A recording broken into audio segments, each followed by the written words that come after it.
I drifted into very heavy recreational drink and drug use probably from about the age of 14, 15. Drugs were a big part of being into a heavy metal and a rock scene and all that sort of thing. Yeah, we had some interesting skirmishes at school with drugs, and I essentially drifted into from 14 till sort of 27, 28, 14 years of what is best, I think, described as exceptionally hedonistic alcohol and drug use, of a particular group of substances, dominated by lots of cannabis, hallucinogens, acid, mushrooms, well, mushrooms because I live in North Wales, inordinate amounts of alcohol, recreational white stuff, you know, cocaine, definitely living in and amongst people that were doing quite a lot and dabbling in using bits of heroin, experiences with activities that physically or criminologically could have gone completely wrong. You know, we had, you know, doors knocked down by the police at times. We had enough drugs between us to go to prison for many, many years and all that kind of stuff. But I suppose the best expression is got away with it. Others, like, you know, David Best might argue that I just had a much better level of social capital. You know, I don't even want to get away with what those explanations are. There's such a fine line. And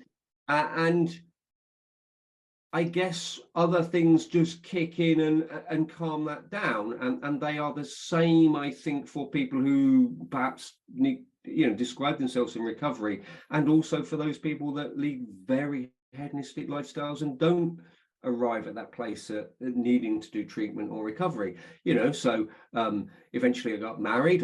You know, I married Mel, and you know Mel, but I married someone that, yes, also was quite comfortable with recreational drug use, but it wasn't their thing, so it drifts a little bit out of your life. I become a parent. You know, even the simple thing of when we moved out from our first house with our first child to our second house, the one that you visited, you know, we moved away from the village, where I went down to the village every night and drank 2 or 3 pints of Guinness, to a place where you didn't go into the pub, because our pub in the village once upon a time was known by a number of us as the Merry Leper, because they were happy to make you feel like you were a leper. So, you know, so all of those different kind of lifestyle changes kick in, and they are some of the same things that happen for people when they, you know. So I'm cautious about that notion of, I wouldn't want, you know, because I've worked with and I've lived with and I share my life with so many people that have had far more difficult and traumatic, and I think the traumatic is an important part of all this, isn't it, David? Experiences than me. I can't claim that, but, you know, but I suppose the other side of the coin, perhaps unlike many of the professionals who enter our world, I had that huge experience, you know, I have done all of those drugs. Probably the exception to the rule being ecstasy and MDA, and that's probably because we didn't have a nightclub dance scene in rural northwest Wales at the time the drug was around. You know, you had to go to Manchester to do that stuff if you wanted to do it, and you know, I didn't particularly like the music that much to be asked to go and do that sort of thing. So yeah, so I think that's the best way of describing it. You know, incredibly rich experience. I stopped using all illegal drugs when I became a qualified social worker. That was a conscious decision. I know some professionals still continue to dabble in maybe lighter recreational use, hope they don't get caught, hope it's not a conversation they have to have with their organization or their professional regulator, or, you know, and they're unlikely to get caught in a sense that people aren't going looking for recreational drug users.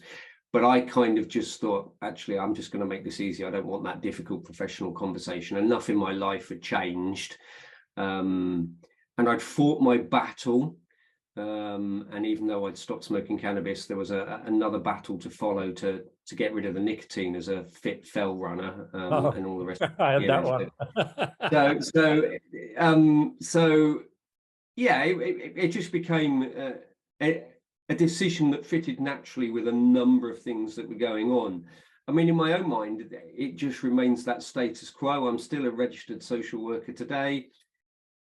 I know that I'm not going to make a statement that I'm not using those drugs forever. You know, I'm already know I'm going to, you know, if the need comes to it, I'll be using as much pethidine and morphine in my end of life pain care as I can get hold of. I know it works well. So, you know, you can't say you're not going to be a drug user in the future. Who knows? When I'm retired, you know, will I go back to smoking the odd spliff? I have no idea. But you know, and I've remained an alcohol user through. Alcohol has been my drug of choice. In many ways, it was the drug which I had some of the potentially the biggest problems with, but managed to get through that.